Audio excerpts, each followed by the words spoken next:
이사야 62장. 시온을 위해 내가 잠잠히 있지 않을 것이다. 예루살렘을 위해 내가 쉬지 않을 것이다. 시온의 정의가 빛나기 시작하고 예루살렘의 구원이 횃불처럼 타오르기까지 내가 쉬지 않을 것이다. 이방 나라들이 내 정의를 보고 모든 왕들이 내 영광을 볼 것이다. 사람들은 여호와께서 친히 지어주신 새로운 이름으로 너를 부를 것이다. 너는 여호와의 손에서 화려한 면류관이 되고 우리 하나님의 손바닥에 놓여있는 왕관이 될 것이다. 다시는 너를 버림받은 여인이라고 부르지 않고 내 땅을 쓸쓸한 여인이라고 부르지 않을 것이다. 오직 너를 하나님께서 좋아하는 여인이라고 부르고 내 땅을 결혼한 여인이라고 부를 것이다. 여호와께서 너를 좋아하시고 내 땅을 신부로 맞는 신랑이 되주실 것이기 때문이다. 총각이 처녀와 결혼하듯 너를 지으신 분이 너와 결혼하실 것이다. 신랑이 신부를 기뻐하듯 내 하나님께서 너를 기뻐하실 것이다. 예루살렘아, 내가 내 성벽에 파수꾼을 세워두었다. 그들은 밤이나 낮이나 잠잠해서는 안 된다.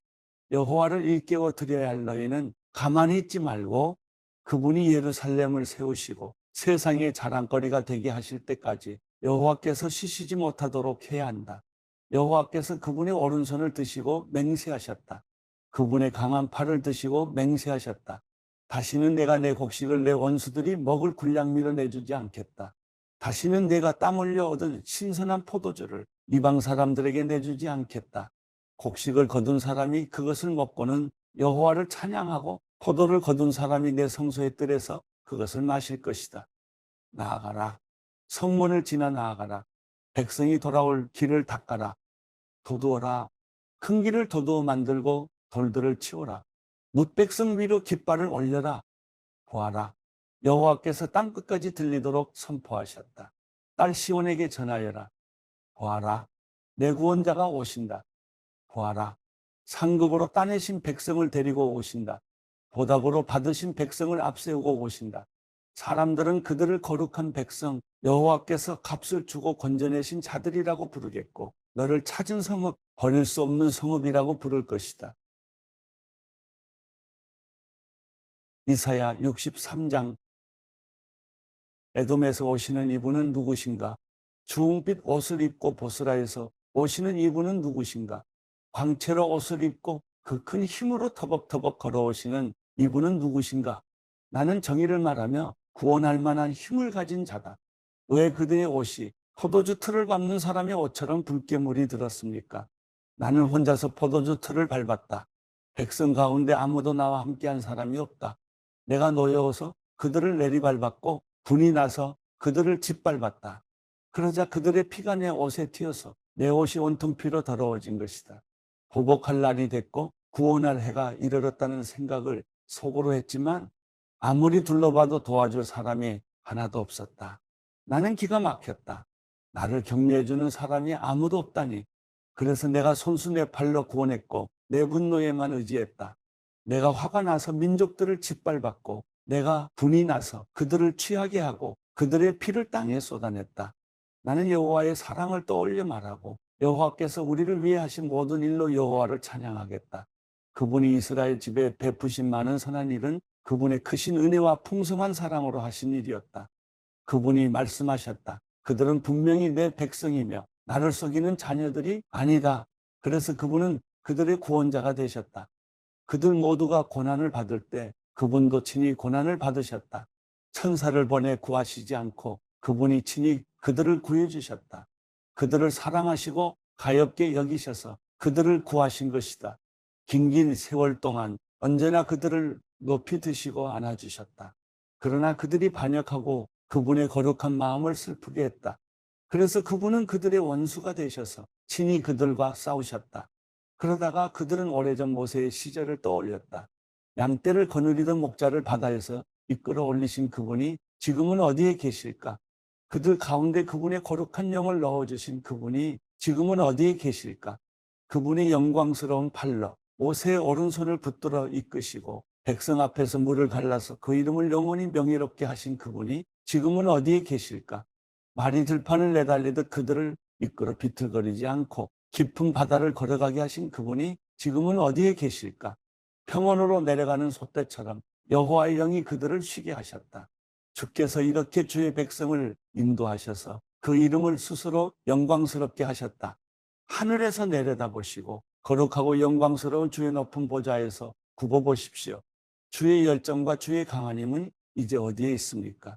주의 간절함과 주의 긍휼이 우리에게서 이제 그쳤습니다. 그러나 주께서는 우리 아버지십니다. 비록 아브라함이 우리를 알지 못하고 이스라엘이 우리를 인정하지 않는다 해도 여호와여, 주는 우리 아버지시고 옛날부터 주의 이름은 우리의 속량자이십니다. 여호와여, 왜 우리를 주의 길에서 떠나 헤매게 하시고 우리의 마음을 굳어지게 하셔서 주를 두려워하지 않게 하십니까?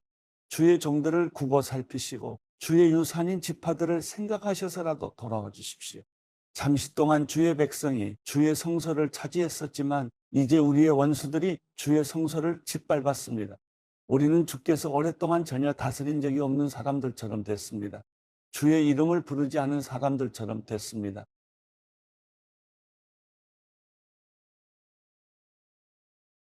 이사야 64장. 주께서 하늘을 손으로 찢으시고 내려오시면 산들이 주 앞에서 벌벌 떨 것입니다. 불이 나뭇가지를 활활 살라버리듯 불이 물을 펄펄 끓게 하듯 내려오셔서 주의 원수들에게 주의 이름을 알리시고 저 나라들이 주 앞에서 떨게 해주십시오. 주께서 내려오셔서 하신 일들은 우리가 생각하지도 못했던 일입니다.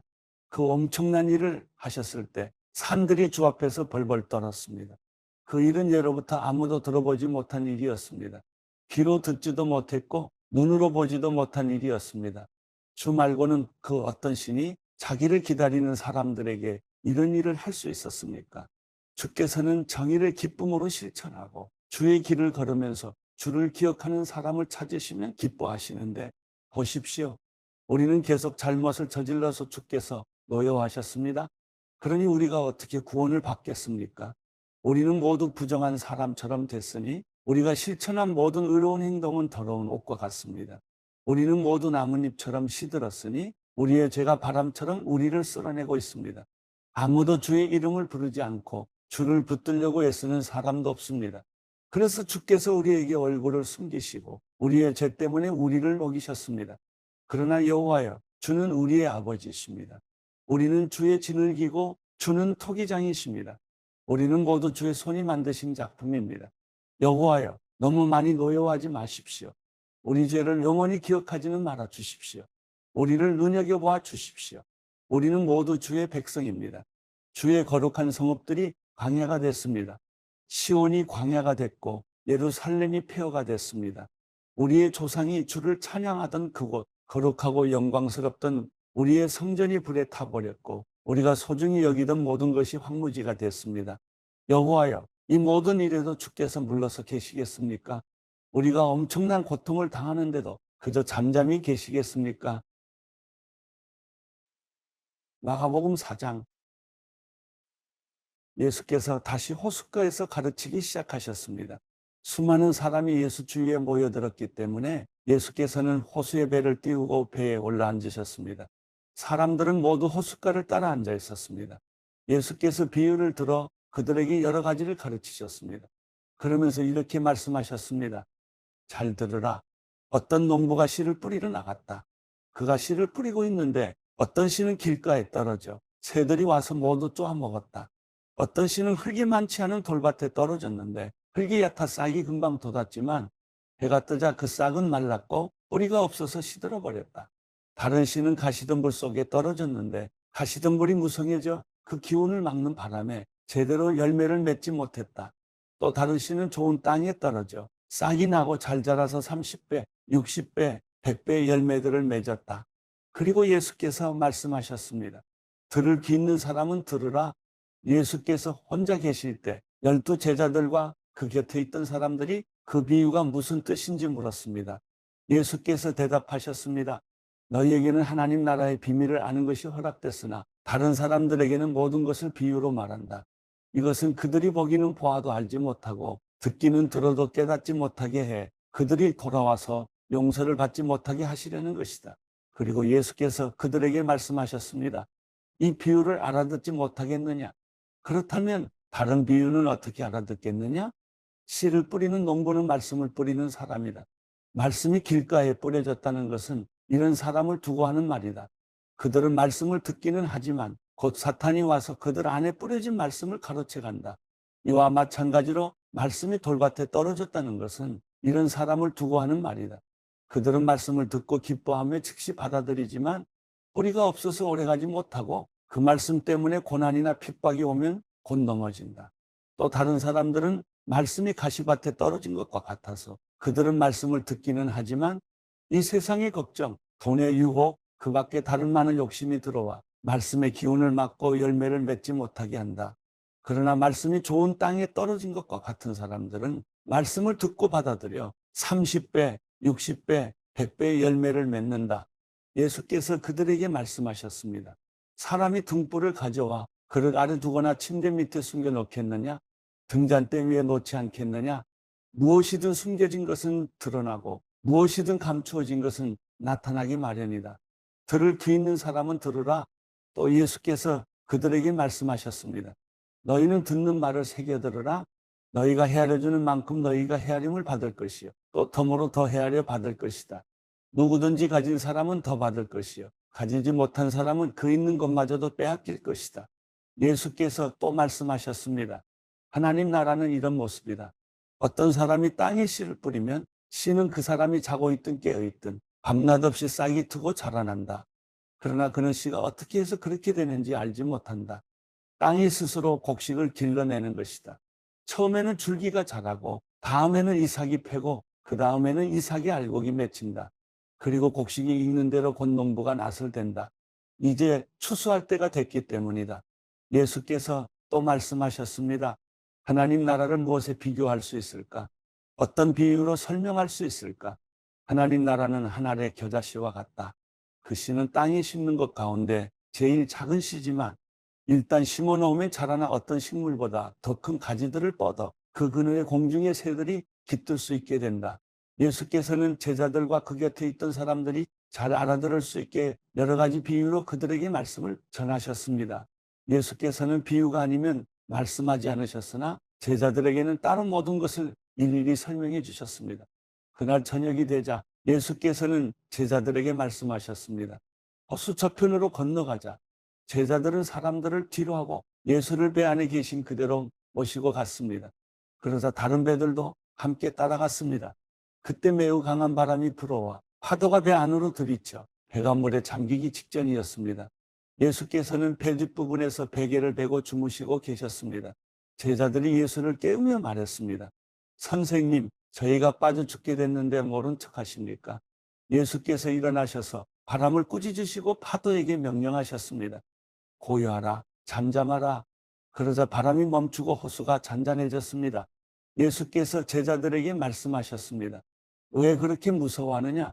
아직도 믿음이 없느냐? 제자들은 크게 두려워하면서 서로 수군거렸습니다. 도대체 이분이 누구시기에 바람과 파도까지도 복종하는가?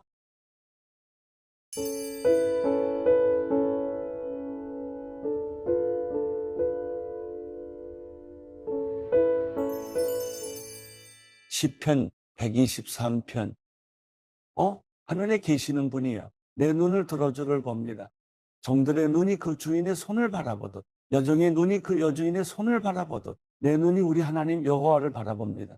주께서 우리에게 그 자비를 베푸실 때까지 말입니다. 여호와여, 우리를 불쌍히 여기소서. 우리를 불쌍히 여기소서.